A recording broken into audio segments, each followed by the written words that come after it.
ક્યાં ગઈ હતી કિસુ? બહાર ગઈ હતી? હા મમ્મી, હું તો બહાર ગઈ હતી. પર્સ નવું લાગશું, મસ્ત છે. અરે મારા ભાઈએ રક્ષાબંધનના પૈસા આપ્યા હતા ને, એમાંથી લાવી નવું. સારું સારું, મસ્ત છે હો. મસ્ત છે ને?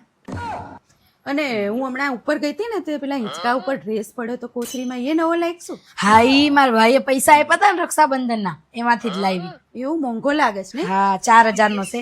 ઓહો, સારો લાવી છે. સારું હો મમ્મી, હું કામ પતાવી દઉં. હા જા.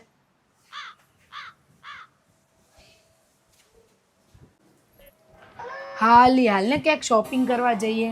અરે મારા રક્ષાબંધનના પૈસા આવ્યા છે ને તો વપરાઈ જાય પછી. અરે હા, બધું નવું નવું લઈ આવીએ. હા, પછી છે ને વપરાઈ જાય ખોટા પૈસા. હા સારું, આજ સાંજે જઈએ હો. હા સારું, ચલ. આ મને તો એ નહીં ખબર પડતી આને ભાઈએ પૈસા કેટલા આલ્યા હશે એને. જે વસ્તુ લાવશે ને એવું કહેશે હું રક્ષાબંધનના પૈસા આપે ને એમાંથી લઈ. આવતી રક્ષાબંધન સુધી હાલશે એને. ગમે તે ખરીદી કરીને આવે ને એટલે મારા ભાઈએ પૈસા આપે હતા ને એમાંથી લઈ. મારા ભાઈએ પૈસા આપે હતા એમાં પકોડી ખાવા જશે ને તો એવું જ કહેશે કે મારા ભાઈએ રક્ષાબંધનને આપે ને એમાંથી ખાય. ખબર નહીં કેટલા આલ્યા હશે એમ. આ બધાને ઘરે આવું જશે કે મારી જાવ કરતી હશે યાર ખોટી તેમાં.